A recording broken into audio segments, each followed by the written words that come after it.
Ange Telma, des actualités uniques, dynamiques et renversantes dans le journal TV.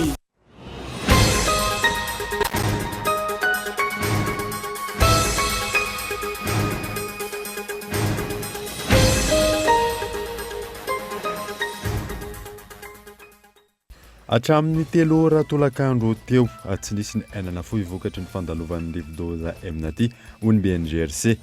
Na eo aza ny fahavoazana tamin'ireo faritra miisa 8 atombony ho an'ny faritra atsimon'ny nosy ny fandalovan'ilay rivodoza raha ny fanazavana.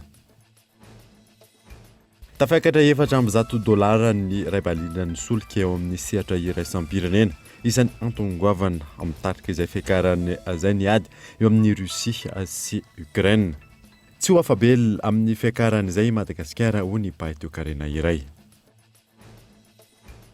Miato manomboka izao fanotofana tany rehetra mandeha ankehitriny ary miato ihany koa ny fanomezan-dalana manototra tany raha tsy mahazo afankatoavan'ny filan-kevitry minisitra.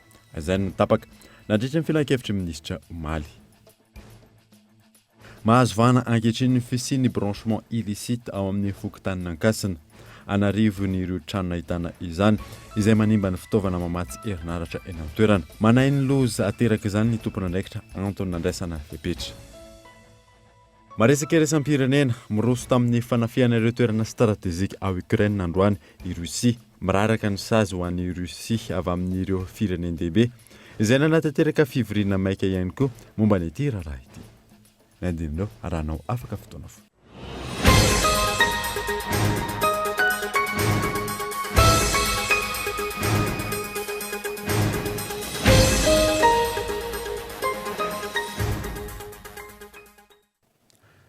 Finaritra tokolasy tompoko vao fotoana vaovao tamin'ny Kolo TV manasanoara anaraka izany hatramin'ny farany iarana tsiny tamin'ny afatarana noho ny olana ara-teknika fanomboantsika ny vaovao amin'ny ity alina ity dia hatramin'ny 3 ora tolakandro teo tsy nisy ny ainana fohy vokatry ny fanalovan'ny rivodoza amin'aty hoy ny BNGRC. Na eo aza ny fahavoazana tamin'ireo faritra miisa 8 tombony ho an'ny faritra atsimon'osy ny fandalovan'ny rivodoza raha ny fanazavana Gaetan Andriatsilavo. Tsy araky ny vinavinana tany aloha ny zavantranga nandritra sy taorian'ny fandalovan'ilay rivodoza amin'aty. Na izany aza betsaka ny fahavoazana napetrany ary nisy toerana hafa tamin'ny ilany atsinanana na melan'ilay rivodoza takaitra. Raha ny ato tanisa ofisialy voarain'ny BNGRC tamin'ireo faritra miisa 8 nahitana fahavoazana tamin'ny 3 ora tolakandro teo, mitotaly 1,795 alina ireo olona napetraka anaty site d'hébergement, miisa 770 manerana ny nosy. Tokantrano miisa 1,200 ahitana olona 870 no nafindra tao amoron'ny mani. Tokantrano 450 ahitana olona 730 ny ao anosy. Atsimo atsinanana nahitratra 427 alina ny olona nafindra izay ahitana tokantrano 427 olona miisa 2,907 tamina tokantrano, miisa 2,702 no nafindra ho an'ny faritra atsinanana. Ho an'ny faritra fitovinany nahatratra tany amin'ny 7,207 alina ny olona nafindra avy amina tokantrano miisa 7,203. Matsiatra ambony tokantrano miisa 5,700 nahitana olona 7,702 no nafindra toerana.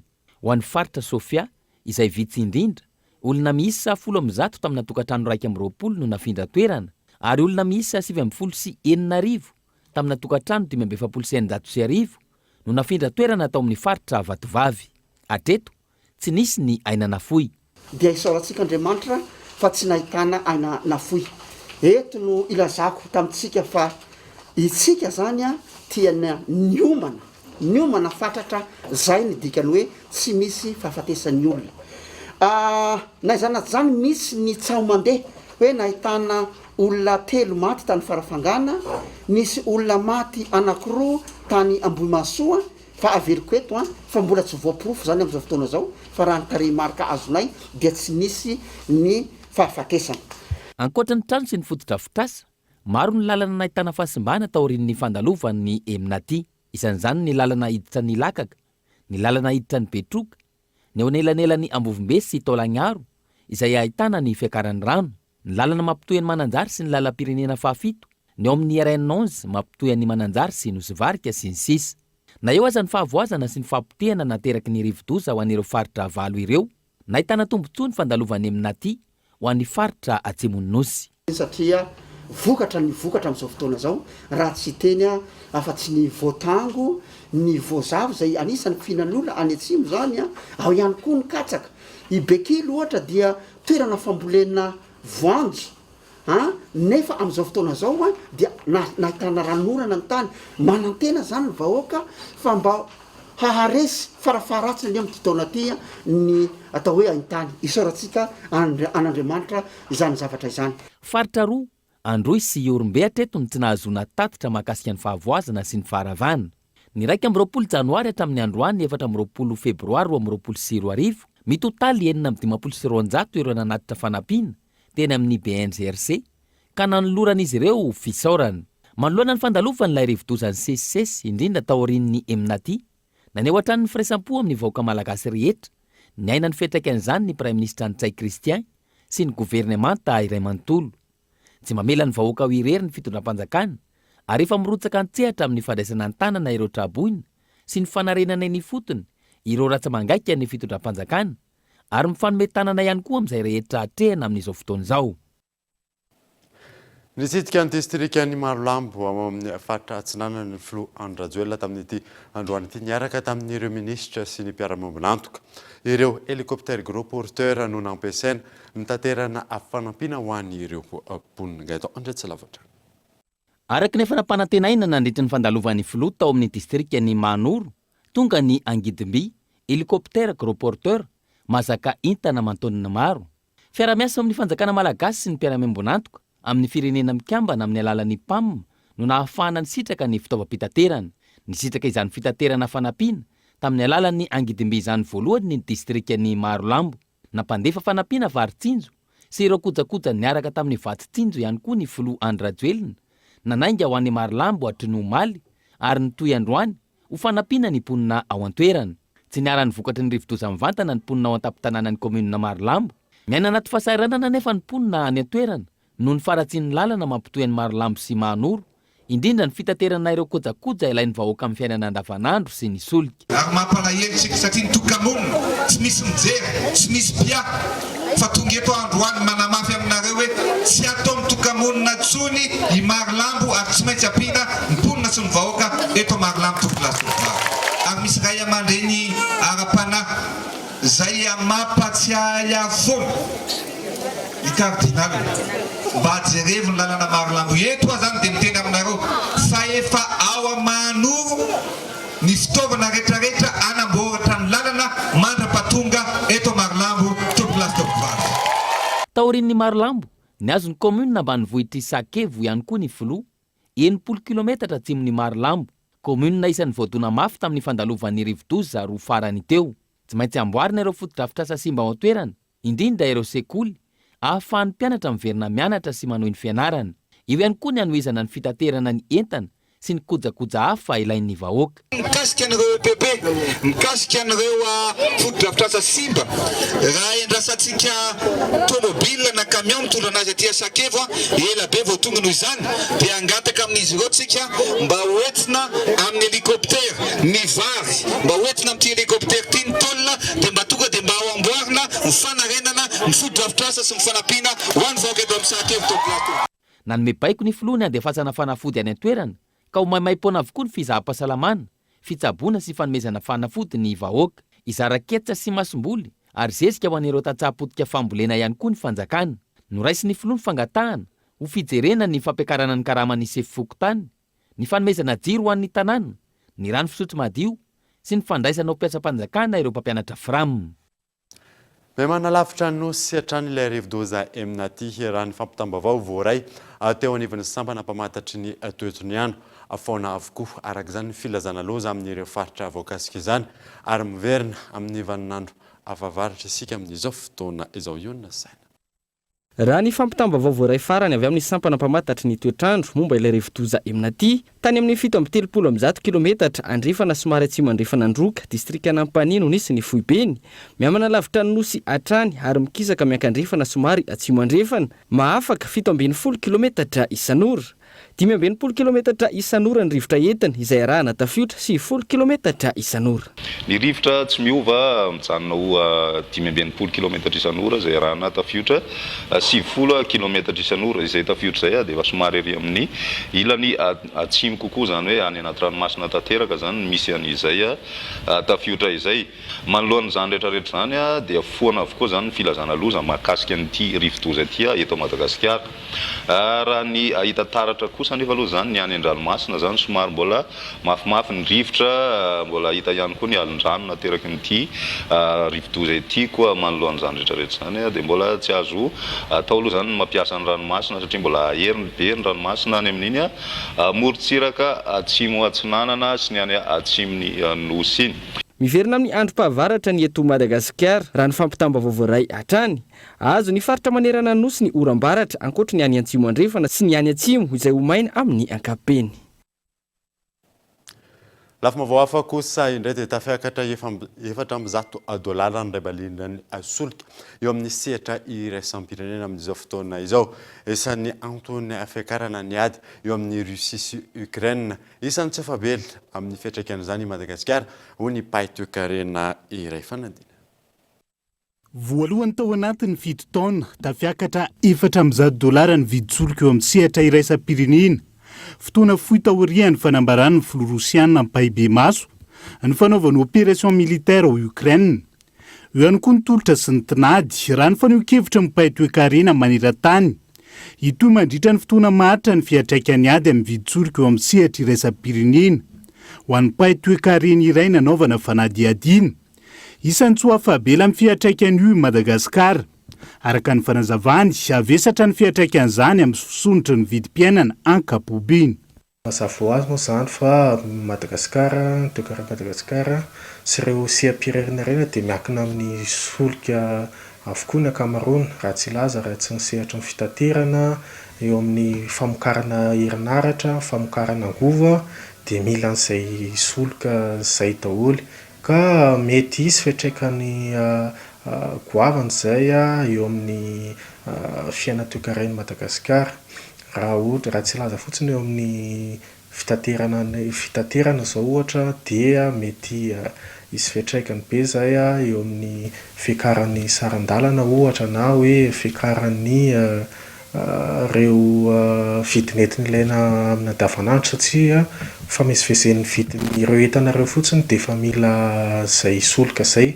Ka mety isy fiantraikany any amin'izay fiakaran'ny vidim-piainana izay io fiakaran'ny vidy solika io. Raha ny faneho-kevitra mipaitoekarena eo amin'ny sehatra iraisam-pirenena hatrany.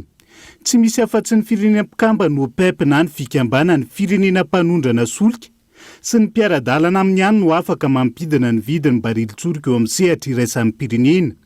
Izy ireo izay mety tsy hiditra amin'izay manoloana ny toe-draharaha misy. Raha ho an'ny Madagasikara kosa indray ny fifanarahan'ny fanjakana tamin'ireo mpamatsy ara-tsorika hatrany no nafahana nitazona ny vidy-tsorika hatrizay.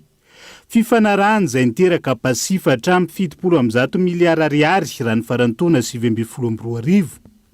Anatin'ny andro vitsy dia hipaka amin'ny fiainana andavanandro ny malagasy ny fiantraikany io raha tsy misy ny fiovana andrasana arak'izany ny mety ho fivoaran'izay ny firenena izay efa nitondra takaitra mafy taorian'ny fandalovany andro ratsy sy ny rivodoza ny mpanezi. Fanapa-kevitra lehibe noho nivoatra nandritry ny filan-kevitry minisitra omaly teny avoloany sokafany abakabaka Madagasikara anomboka ny afahadiminy volana martsa ho avy izao. Ny andinizay etiny Henri Florian. Lafiny zavatra maromaro no nandraisana fanapahan-kevitra omaly nandritra ny filan-kevitry ny minisitra teny amin'ny ilapam-panjakana iavolo.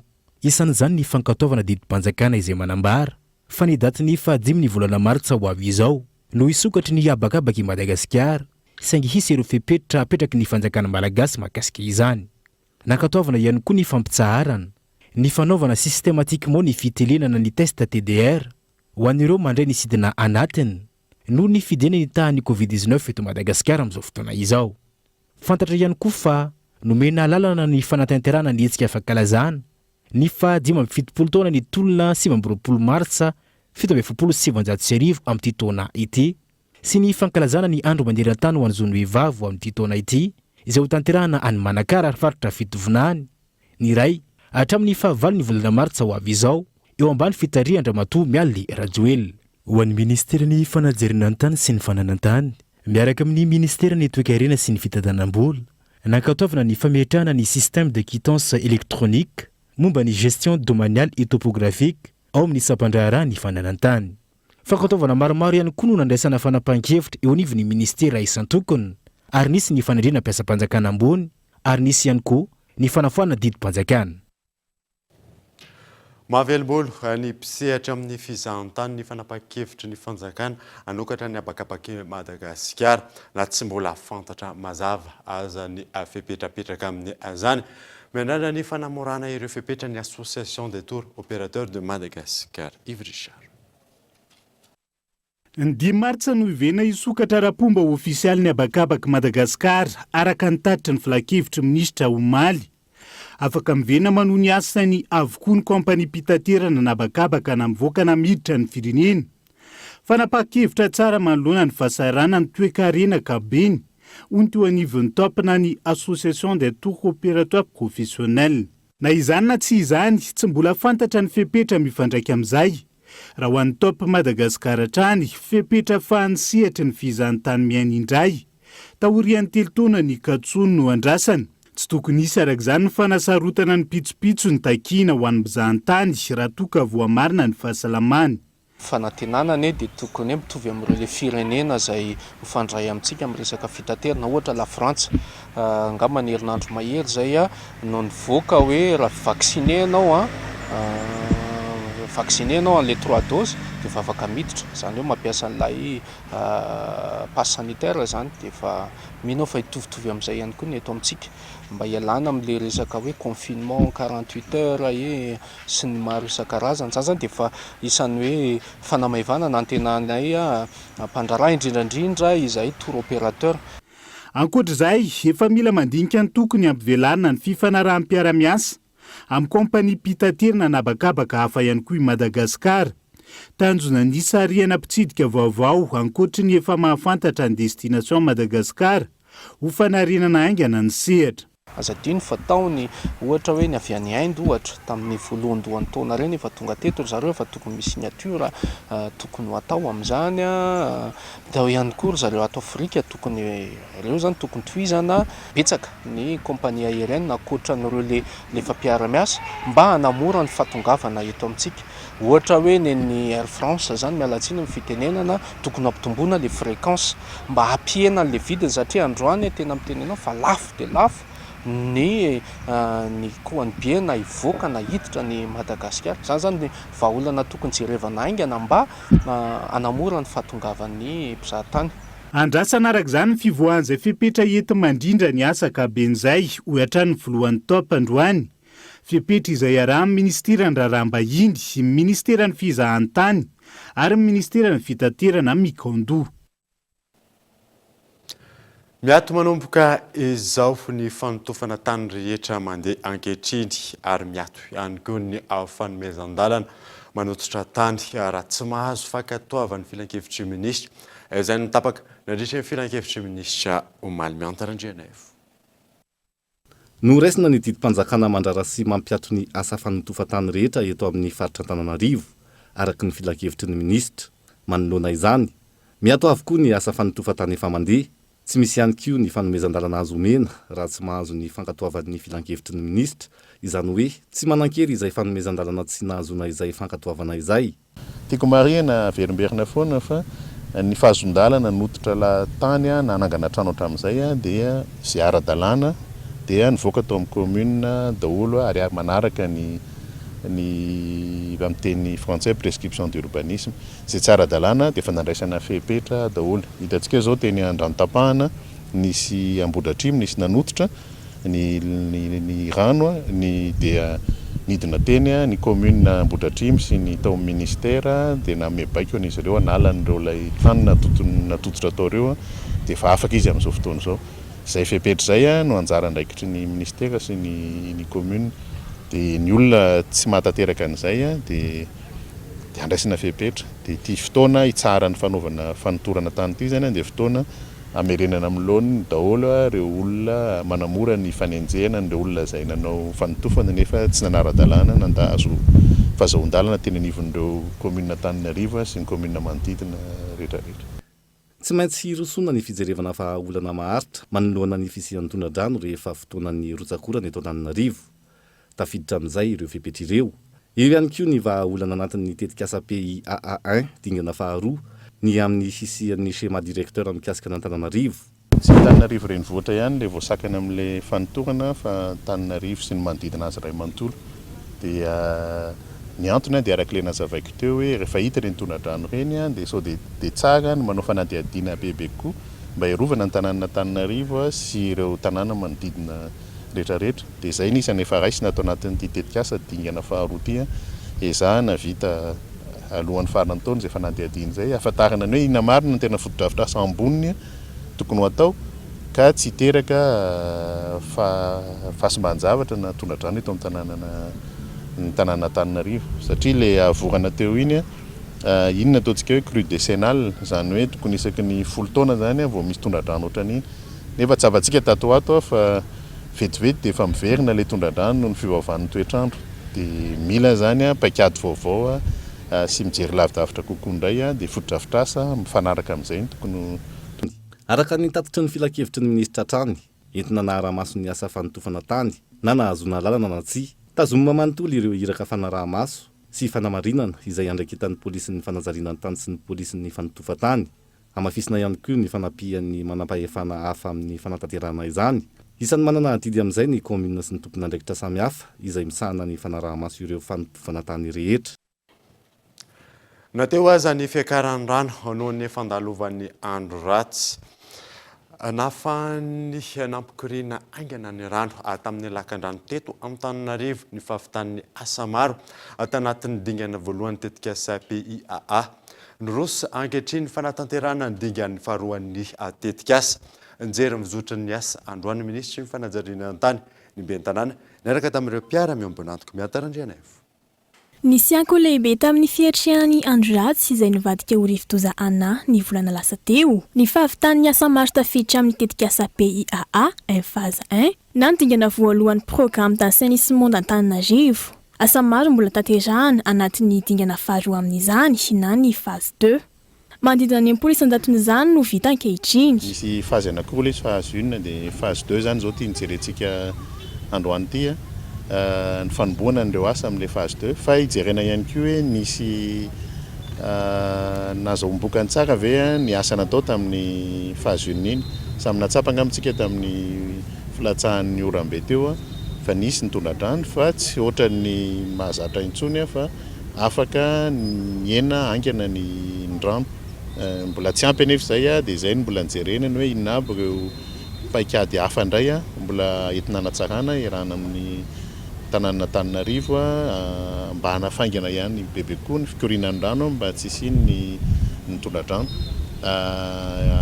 avy avy amin'ny fahatapenany ireo lakan-drano ireo fa ny zavatra tsapa aloha tsy niteraka tondradrano ho an'ny tanàna Antananarivo ny fioaran'ny rano tamin'ireo lakan-drano ireo satria voasitona tsara daholo le izy. On a pu voir de manière très concrète que tous les efforts qui ont été conduits, les travaux qui ont été réalisés dans le cadre du projet PIA. Hita mivaingana fa nisy akony mivantana ny ezaka ny tototsaina rehetra tamin'ny alalan'ny fanatanterahana ny asa anatin'ny tetikasa PIAA novatsian'ny Agence Française de Développement vola sy ny vondrana Européana. Hita izany fa tamin'ireo toerana nisy ny asa natao dia voaharo avokoa. Mahafaly anay no mahita fa betsaka ny vokatra tamin'ny fotodrafitrasa sy ny fanadiovana ary ireo asa samihafa natao. Ny fisidian'andro any dia nahafahana nijery ireo ny antefan'ny asa natao. Pour le contrôle. Donc je pense qu'on peut être satisfait du travail accompli. Il reste beaucoup à faire, ça continuera. Mais la visite d'aujourd'hui permettait vraiment de voir concrètement à quoi tout ceci a servi. Tamin'ny alalan'ny fiarah-miasa amin'ireo mpiara-miombonantoka, ny Agence Française de Développement sy ny vondrona Européana no nahafahana nanatanterahana ny tetikasa. Zava-dehibe ny fitohizany, ahafahana manamafy ny fiatriana ny tondradrano. Nous pouvons annoncer que toujours en partenariat. Tianay no mampafantatra fa izahay vondrona Européana miaraka amin'ny AFD dia hamatsy vola ny dingana faharoa ny tetikasa PIA1 ity. tena lara-pamiana ary zava-dehibe tokoa ny fanatotosana ity tetikasa ity ary tena ilain'ny vahoaka ampahan'ny asa fotsiny anefa izay efa vita izay mbola misy ny asa koavana miandry izay tafiditra amin'ny schéma directeur d'assainissement efa hirosony io mba hiarovana ny mponina manoloana ny mety ho fisiana tondradrano complémentaire qui devrait être mise en œuvre aussi pour protéger d'autres quartiers et permettre de mieux faire face aux inondations. Ary zay koa ny zava-dehibe amin'ity dingana faharoa ity satria isy fanadihadiana lehibe schéma directeur ho an'ny agglomération n'Antananarivo ray manontolo mihitsy momba ny elana amin'ny tondradrano dia io schéma directeur io no amoaka ny hoe aizadolo indray ireo fotodrafitrasa ivelany tanàn'Antananarivo akoatran'le fahita tamin'ny schéma directeur ny Tananarivo tapitanàna tokony ho tanterahana mba ialana amin'ny tondradrano izay mahakasika tsy Tananarivo renivohitra ihany fa tanàna manodidina ihany fisaka lehibe iny rehefa mandinika an'izay ny mpiara-miombonantoka reto miaraka amin'ny tanàna Tananarivo ny amanana izay olan'izay fa ny zavatra tiana isaritana ny saina fotsiny angamba dia ny hoe fotodrafitrasa tokony tandrovana izy ireo matoa zany afaka ny korina ny rano dia navoizina ny fotodrafitrasa nisy ny pompy anankidimy mandeha ny pompy any Ambodimita fa nesorina koa ireo fotaka tao anatin'ny lakan-drano dia nisy ezaka be koa nataon'ny tanàna Tananarivo fanalana ny fako dia ireo rehetrarehetra mikambana miteraka olana raha ohatra tsy voakatsika dia mba fanentanana ny koa no hoe tsisy antony anaovantsika an'ilay fotodrafitrasa ka ohatra ka ho tsentsina vetivety le izy tsy fandraisantsika andraikitra amin'ny fanariana fako ny anatin'ireny lakan-drano ireny miezaka foana tsika satria nandritra ny roa taona zany tsy dia nisy orambe ohatran'io ka ny asytsika to amin'ny commune aloha azo lazaina hoe tena tsy nisy archive dia ohatra amin'ny inona moa zany ny tanymaina ihany zany no esana fa rehefa tena tonga ny orana vao hita koa hoe misy toerana tsy voakitika mihitsy ary zao vao tena miezaka izay manenjika ny rond-point noir. Tsy aivina, tafiditra amin'ny asa vita tao anatin'ny PIAA phase 1 fanadiovana ny lakan-dranon'Andriantany, ny fanavazana ny station de pompage miisa 5 tahaka ny tao Isotry, 17 hektara Abefiloha ary fanovana fotodrafitrasa samihafa. Isan'ny tafiditra amin'ny asa mbola ho atao amin'ny dingana manaraka izao kosa ny fanamafisana ny morony lakan-dranon'Andriantany, fanalana ny fotaka miala eo akoron-drano eo amin'ny lalam-papa, miazo ny station de pompage any Ambodimita mba ahafahana mampitombo ny fikorinan-drano sy isitomana azy aingana sy ny maro hafa. Nanatotosa fitsidiana ireo asa maro ankehitriny androany ny ministry ny fanajariana ny tany sy ny fananantany. Ny bentanana komina renivohitra Antananarivo niaraka tamin'ireo mpiara-miombonantoka. Tahaka mahazatra anaraka dokavatra isika mialoha ny dirantsika ny tapany faharoa amin'ny vaovao rehefa avy ary.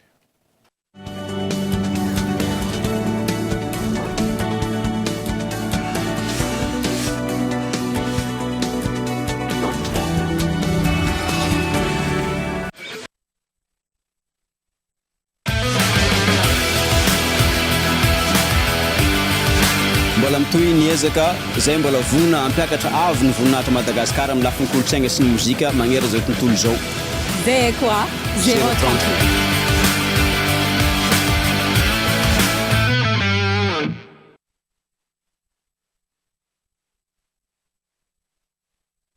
Le CNAM Madagascar vous offre une possibilité d'acquérir un diplôme international qui vous ouvre les portes dans le monde. Formant les plus hauts placés des administrations, CNAM vous propose plus de 658 parcours niveau bac à bac plus 8. Réussir, apprendre, innover. Faites partie des plus grands et visez plus haut. Inscrivez-vous pour le nouveau semestre. www.cnam-madagascar.g 67 hectares, maison des produits, 6e étage, Antananarivo 101.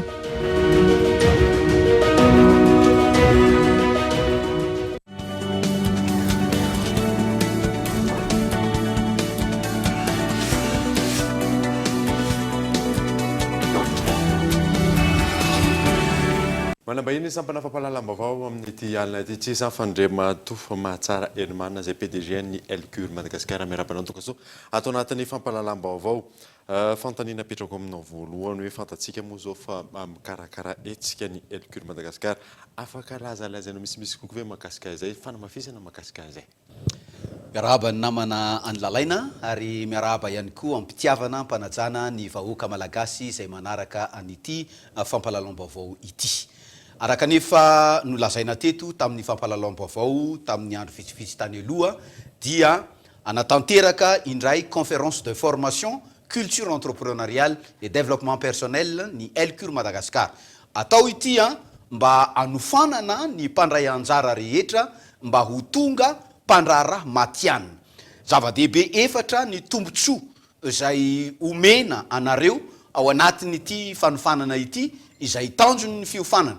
Ny voalohany dia ahatonga anareo afehy tsara ireo tsy ambaratelo ny fampivoarana ny fiainana maolona mihitsy na le lazaintsika hoe ny développement personnel.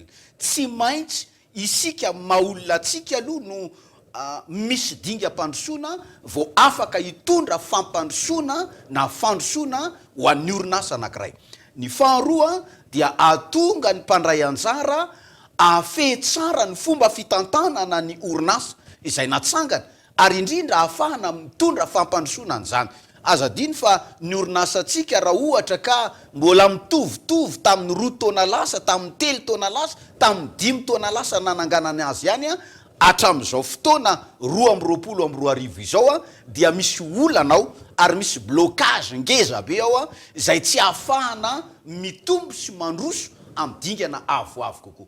Ny fahatelo dia anomezana an'ireo paikady ahafahanareo manatratra ny tanjona tokony kendrena ary manatanteraka an'ireo tetikasa na ireo projet izay tianareo ho tanterahana. Ary ny faefatra farany moa dia anomezana toromarika arakasa ho an'ireo izay mba maniry teo mpandraraha izy kanefa tsy fantany hoe inona moa ny mety, inona ny tokony ataony amin'izao fotoana izao raha toka anao mpandraraha izy. Azadiny fa tsy mitovy ny mety amin'ny rabe na ny mety amin'ny rakoto dia ny maha izy anao mihitsy no tokony hisafidianana hoe inona moa no mety aminao. Zay zany no tanjona sy tombotsoa ny mpandray anjara amin'ity conférence de formation ho tanterahany Elcure Madagascar ity. Mahakasika ny conférence de formation ary rovina izy io dia inona no atao raha te handray anjara amin'ny conférence io? Sotra tompoko. Ny daty izay anatanterahana an'ity fiofanana ity dia amin'ny alakamisy 10 sy ny zoma 1 ny volana marsa ho avy izao.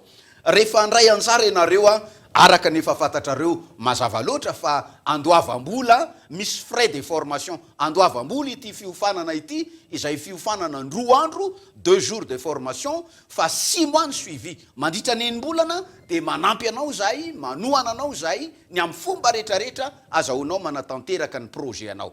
Dia miantso ny laharana an-tarby 034 20 208 12 034 20 208 12. Atsonareo akanareo fanazavana fanampiny azahoana ihany koa manome ny toromarika isoratana anarana. Tsy maintsy misoratra anarana mialoha izay handray anjara satria voafetra ny toerana. Ary eto dia manentana anareo izay efa nahita hatrany amin'ny 2017 mandraky tiany androany mbola misy ireo miantso foana hoe efa nahitanao hatramin'izay efa ela fa mbola tsy nandray anjara zao vao tonga.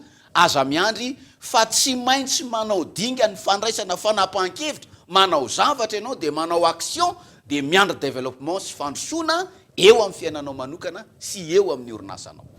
Mazavatsara izay fanazavana ny entin'ny Andriamatoa Mahatsara Hermanina PDG an'ny Elcure Madagascar izay fa angasitranao vahiny tato anatin'ny sampana fampahalalam-baovao. Makasitraka tompoko, makasitraka ihany koa anareo izay nanaraka ary manantena niona aminareo amin'io daty ny 10 sy 12 mars io ny équipe de formation ny Elcure Madagascar. Zay makasika ny famahazovana ankehitriny fisian'ny branchement illicite ao amin'ny fokontany ankasina. Anarivo ny ireo trano nahitana izany izay manimba ny fitaovana izay mamatsy herinaratra eny an-toerana. Manahy amin'ny loza ateraka izany ny tompona andraikitra Antona andraisana Fepetra Abraham Randriamanana. Fokontany mandrafitra ny boriboritany voalohany eto an-drenivohitra ny fokontany nankasina tato anatin'ny taona maro. Ny tombo isa ireo fanitarana jiro tsy ara-dalàna na ny branchement illicite teny an-toerana raha nambaran'ny tompona andraikitra. Miteraka vesatra sy fahasimbana ho an'ny fitaovany jirama ary ahina hitera-doza ho an'ireo mponina ny fisian'ireo fanitarana jiro tsy ara-dalàna raha ny fanazavana. Na tsy aivina fa antony mahatonga an'izay zavatra izay dia tsotra fotsiny dia tanàna tsy manana permis de construire. dia rehefa tsy manana permis de construire le trano tsirairay avy a dia mazava ho azy tsy afaka mampiditra jiro jirama satria izay ny lalàna efa naheny fitaranana maro fa efa nisy ny accident électrique atao ny tension moa zany mazava ho azy tsy ho 220 volta itsony mihitsiny satria tsy araka izay ny nanaovana n'le transport tao a dia na ny olona tena misitraka le transfo an-jiramara zany mimenomenona satria raha tokony azo 220 volta zareo a dia tsy 220 volta tsy no azy fa mety ana 140 volta 160 volta any no le branchement illicite manodidina. Manoloana izany iroso amin'ny fijerena vahaolana amin'ny fampanarahan-dalàna ny famatsiana herinaratra ho an'ireo tokantrano eny an-toerana ny jirama raha ny fidinana nataon'ny ministera tompon'andraikitra androany. Tsy hoe ho ajanona tsy izay mihitsy matoa le olona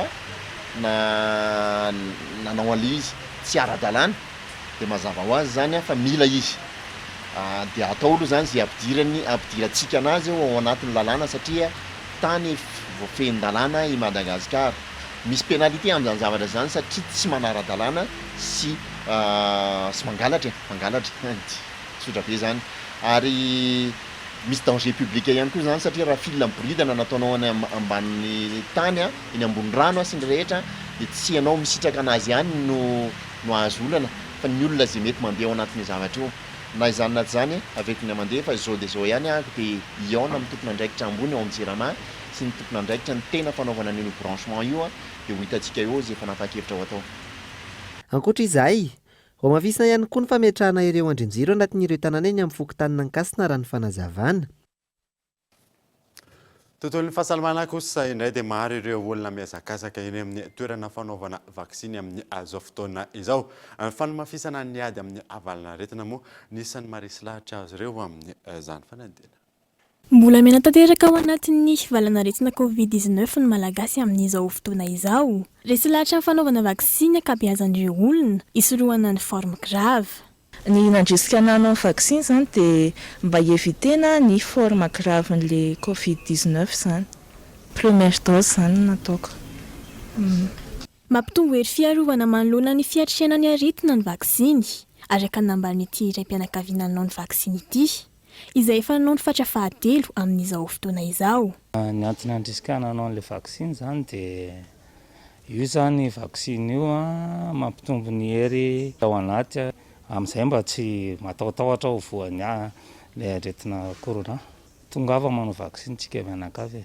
Tsika rehetra aza matahotahotra izay resadresaky ny olona any fa io ny ara-tany manao ny daholo fa tsy hoe tsika rehetra sanatria sady io tsy anaovam-bola inona ny tokony tsy anaovana an'izany.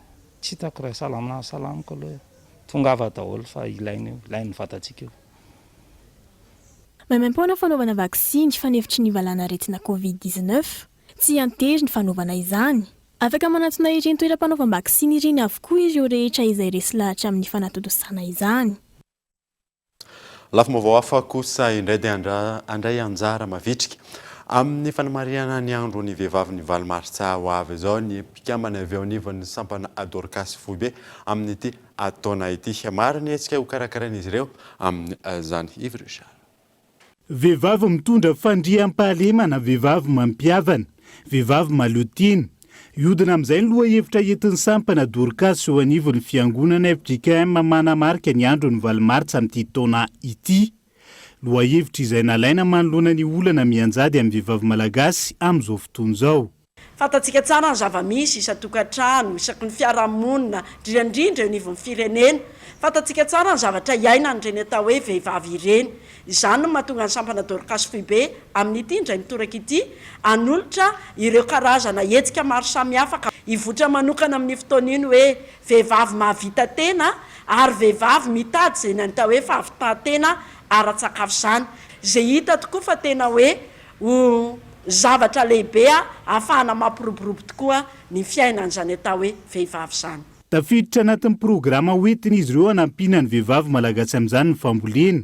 Isan'izany ny teknika fambolena vary safotra, iarana amin'ny orinasa tsy miankina amin'ny sehatra amin'izany. io zany a ny fampianarana n'izany fambolena volovary safiotra izany satria io a no anisan'ny vahaolana anankiray avitantsika izany hoe fahavitantena ra-tsakafo zany a iarahantsika malala moa fa ny 20% ny malagasy a dia ataon-tsaha avokoa maro dia maro a ny velaran-tany azontsika ambolena vary a eto Madagasikara amin'izao fotoana izao dia miditra indrindratsika zany a ao anatin'izany hoe fampandrosoana ifotony zany a iarahana fampandrosoana amin'ny vehivavy rehetra anisan'izany ny dorcas moa zany a ny fampianarana azy ireo a ny fanapariahana ihany koa an'izany volovary safiotra. Aritra 3 andro ny hetsiky ny sampana dorcas Foibe izay atao eny anivon'ny FJK Mivato ho fanamariana ny fetin'ny vehivavy ny valomartsa ho avy zao.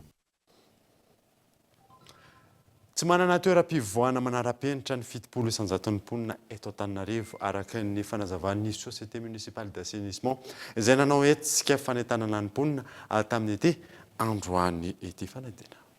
Hetsika fampahafantarana sy fanentanana ny mponina mahakasika ny travaux de vidange no nataon'ny SMA na ny société municipale d'assainissement sy ny commune Antananarivo renivohitra teto Analakely androany.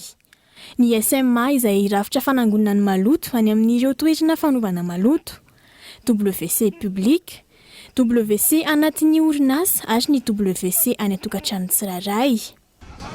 Ity androany ity moa zany dia hetsika fampahafantarana ampabe-maso ny olona eto Antananarivo renivohitra sy ny manodidina ny fisian'ny rafitra sy ny orinasa izay manangona ny tay any anivon'ny tokantrano, any anivon'ny orinasa, any anivon'ireo WC public ihany koa ary izay rehetra manana kabone feno dia manatanteraka izany asa fanangonana na hoe travaux de vidange izany izahay dia ny RFT na ny rafitra fitantanana ny tay izay eny anivon'ny Fokotany ary eo ihany koa ny SMA na ny société municipale d'assainissement izay orinasa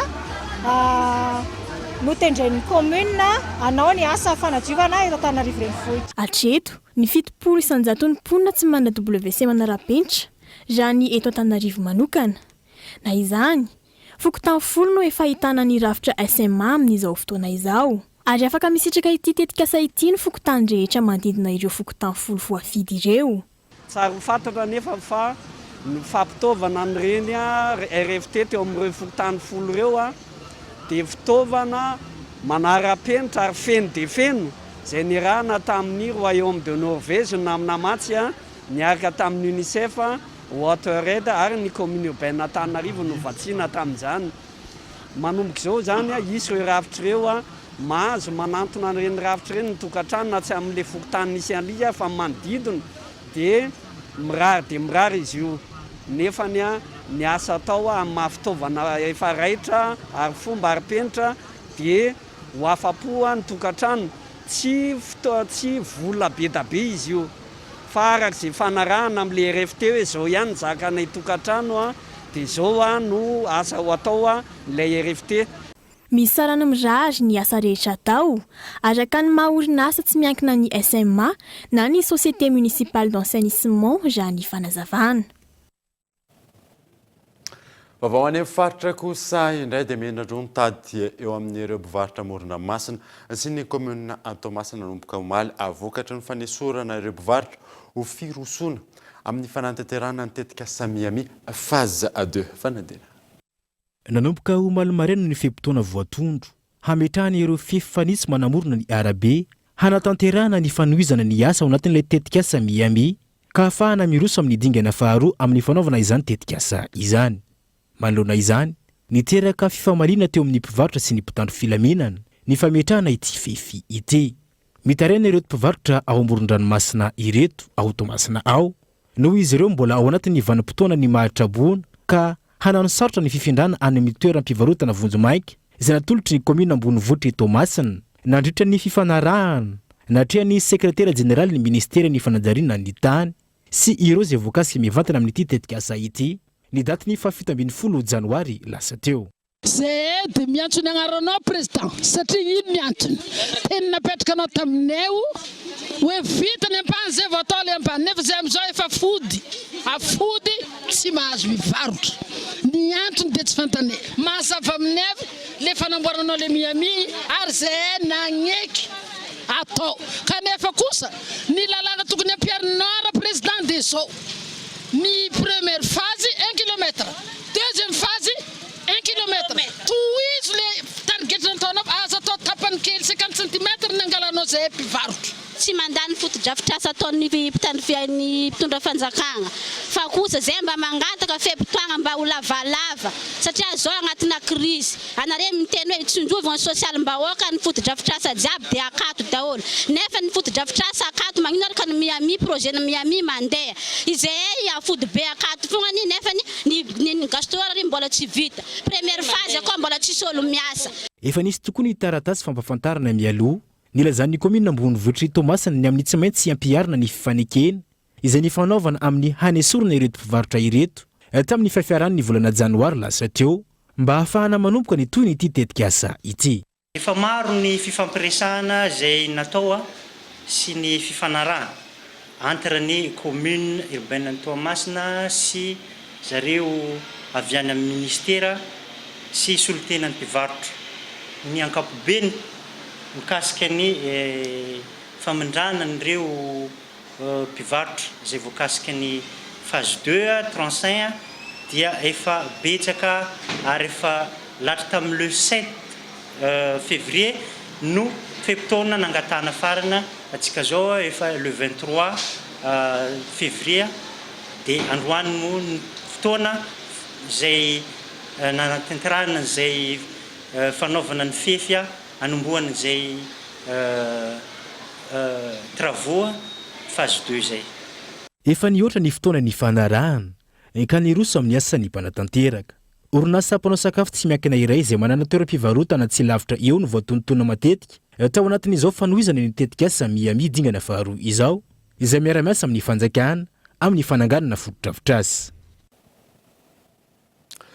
Taorinan'ny tany Tomasina sy Tolaniaro natomboka androany teny amin'ny Vaovao tokana sisiko atsimindrano ny tournoi kolokitra fomba vaovao entina manome afalilan'ny ankizy milalao sady manadio sy mikajy ny tontolo iainana gato andretsilavo.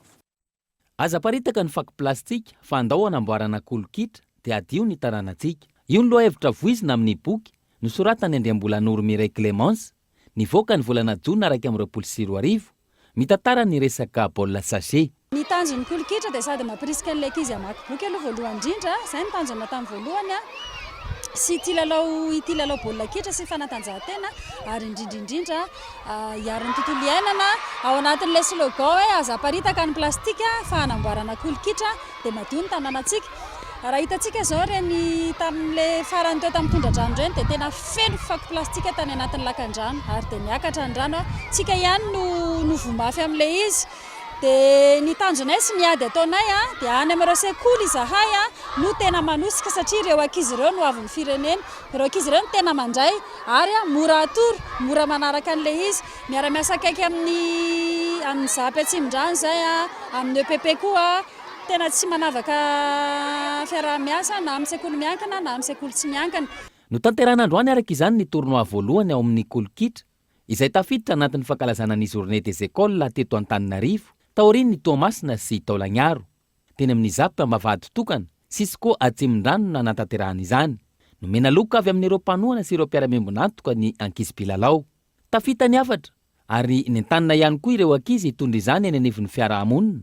Misy azy ireo tsirairay avy. Dia mba hikojakoja reny le ankizy dia eto zao raha mijeritsika dia avitan'ny ankizy reny baolina sy elefanina zay ilalaovany eny amin'ny tontoerana tony. Dia izany zavatra any dia efa endrika anankiray na taratra anankiray ahitana le fikojakojana le tontolo iainana. Satria ny tontolo iainana ingeny tokony kojaitsika satria ny antony dia zao. Iarahantsika ny toetrandro mety ao Madagasikara. Fantatsika tsara hoe misy ny fotoana izay tsy ahitantsika orana ary misy ny fotoana izay ahitantsika tonga dia orana ary miteraka fahavalo eto anatin'ny firenena. Ireny zavatra zany dia tsapantsika tsara fa vokatry ny fikorotanana ny toetrandro. Inona moa le mampikorotana ny toetrandro? Ny fikojantsika ny tontolo iainana. Ka rehefa vokojantsika ny tontolo iainana, ohatra hoe ny fiapan'ny hazo, ny zavatra ohatrohatreny loto sy ny karazany miparitaka dia mampiova ny tontolo iainana ireny. Ka rehefa vokatsika ireny dia mba hiverina amin'ny ara-dalàna ny zavatra ny toetrandro iainan'ny vahoaka eto Madagasikara. Zava-dehibe amin'ny fiarovana ny tontolo iainana ny fikajiana ny fahadiovana ka tsy hanariana etsy sy aroa ireny fako plastika ireny. Amin'ny alalan'ny plastika anamboarana baolina kolokitra ny ankizy ka sady ahafaly azy ny milalao no afaka anadio ny trano sy ny manodidina amin'ny voka-dratsy tsy ateraky ny fianaky ny arona plastika miparitaka mandoto tanàna. Tsy hanetsina intsony ny fatsin-drano sy ny sisa.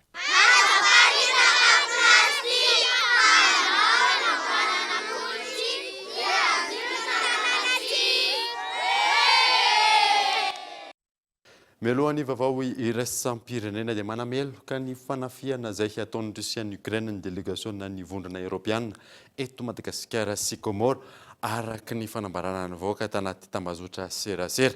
Lazainy izy ireo fa mandika ny lalàna iraisam-pireneny Rusia ary manozongozona ny afandriam-pahalemana eraka izao tontolo izao. Manameloka ny fihetsika araka izany ny vondrona Europiana.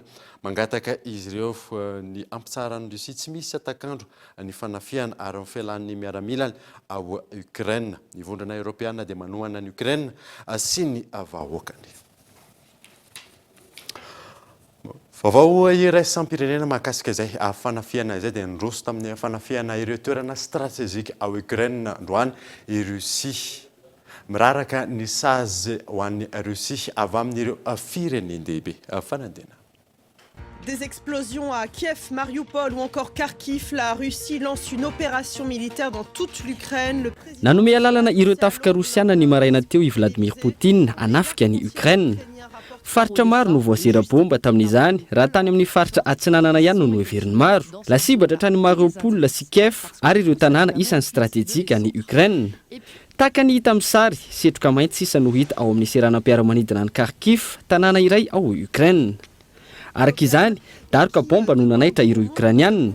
Nikoropaka ny rehetra anavitra ny ainy. Feno olona ireo toerana fandraisana fiara fitateram-bahoaka, ny laharana ireo toerana fakana solika, ny tohana ny fifamoivoizana. Eto Mariupol, miomana amin'ny ady ny tafika Ukrainianina, mametraka ireo paikady hiatrehana ny miaramila Rosianina. Ireto farany izay manono diany mandroso ao Crimée. Nandritra ny kabary tamin'ny vahoaka nanambara ny filoha Ukrainianina Volodymyr Zelensky fa ireo foto-drafitrasan'ny tafika sy an'ny garde frontière no tena nokendreny Rusia ary miatro amin'ny tany sy ny fireneny ny loi martiale vokatra izao fanafiana izao. Ny filoha Ukrainianina izay miantso ihany koa ny vahoaka ao aminy handray fitaovam-piadiana noho ny tsy fahatojony ny lamina ara-diplomatika natao hatramin'izay. Nolazainy ihany koa tamin'ny fahita lavitra fa tsy milefitra ary tsy hanaiko resy amin'izao ady izao na inona atao sy ambaran'i Moscou voninkiady sy tazona ny fahafahana ny fireneny. Taorian'ny fanambarana tamin'ny teny pireneny na ny mpiafatra ho an'ireo Rosianina ao Ukraine sy ireo vahoaka Rosianina ihany koa ity filoha ity izay nataony tamin'ny teny Rosianina. Miantso ny rehetra hitsipaka ity ady sy fanafiana ity. Ny fanindran-dalana tamin'izay ihany koa ny tamin'ny tambazotra tserasera. Miantso ny vondrona Europeana irahina anohitra any Poutine ny filoha Ukrainianina anohana ratafika sy arabola azy ireo ary anidy ny faritra anabakabaka mba anerena ny Rusia ilamina. Antso izay efa nialoava ny filoha Vladimir Poutine ny alina tamin'ny filazana fa hiditra an-tsehatra izy ireo ho an'izay vondrona na firenena misakana ny lalan'izy ireo sy miditra amin'ny tirara ity na ihany koa mandraona ny firenena sy ny vahoaka ao aminy. Eo no hoe novaliny izany raha ny faneokeviny ary hoenjana ny fiatraikany izay tsy mbola hita teo amin'ny tantara. Ny fanafian'ny Rusia ny maraina teo izay tsy nampozy ny tandrefana hoy ny mpanao gazety any Moscou raha efa niomana hatrany kosa ankilan'ny filoha Rosianina. Efa nisy ny fanadihadiana. Sondage natao tamin'ny vahoaka Rosianina ny sabotsy teo izay mifanaraka amin'izao fanapahan-kevitra noraisina ny maraina teo izao. Raha iverena ny sondage notanterahana io, 7% ny vahoaka no mankasitraka ny nandraisana ireo faritra roa nambaran'ny filohany ary ny atsasa-manila ny vahoaka no manome rariny an'i Rusia raha nitsipaka sy anohany fomba rehetra tsy hidirany Ukraine ao amin'ny OTAN. Ny 7% ihany koa no nitsipaka ny fampiasana ny fitaovam-piadiana hanatratrarana ireo tanjona ireo, izany hoe vitsy Taremark izay maneho ny fahavononan'ny Rusia amin'izay endrika fifandonana mety hitranga. Na izany aza, tsy fantatra ny hoe hatraiza ny endrika ady ataon'ny fanjakana no hankasitrahany vahoaka ao aminy. Vahoaka izay mampanahy ihany koa ny fianoan'ny mpitondra azy raha ny zava-misy an'i Rusia tato anatin'ny andro vitsy no jerena. Noterena hikatona ireo haino manjery tsy miankina ary maso sy fehezina ireo haino vaky-jery rehetra ary tokana ny vaovao avoaka izay mifanaraka amin'ny tian'ny filoha Vladimir Poutine atongavana. Taorian'ny fanafiana, niraradraraka ny sazy avy amin'ireo firenendehibe nandritra ny fivorian'ny firenena mikambana izay nitanterahana tany New York, nahitana ny diplomaty Russe sy Ukrainianina. nandritra ity fivoriany ity ihany koa no nilazany sekretera jeneraly ny firenena mikambana fa ity no fotoana mangidy indrindra hatramin'ny nandraisany io toerana io ary nanomezany baiko ny filoha Vladimir Poutine ampody ireo tafika rosianina. Ny sazy izay miompana amin'ny ara-toe-karena no Ukraine tsy mbola ao mpikambana ao anatin'ny OTAN. Ukraine izay kely oharina amin'ny Russie eo amin'ny lafin-javatra maro, hoy ny chercheur no sady expert en sécurité avy amin'ny université any Genève. Na izany azy tsy azo ambanina no izy nahazo tohana ara-pitaovam-piadiana avy amin'ireo firenena tandrefana maro ary ireo tafika nahazo fiofanana manokana ihany koa. Eo anatrehan'izany sesilany ny fivoriana toy ny any Eropa maro lafo ihany koa ny fanasaziana. Isany amin'izany ny fanagazana ireo tombontsoan'ny Russie any Eropa sy ny fanesorana ireo banky rosiana eo amin'ny tsena ny vondrona eropeanina. Mbola isy ny fivoriana ity vondrona ity raha ny fanazavana ary hanomeny sazy enjana indrindra tsy mbola noraisina hatramin'izay. Dia ny maresaka iraisam-pirenena manakatona vaovao tamin'ity androany ity akasanao nanaraka izany soava tsara dao.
Belma, des actualités uniques, dynamiques et renversantes dans le journal TV.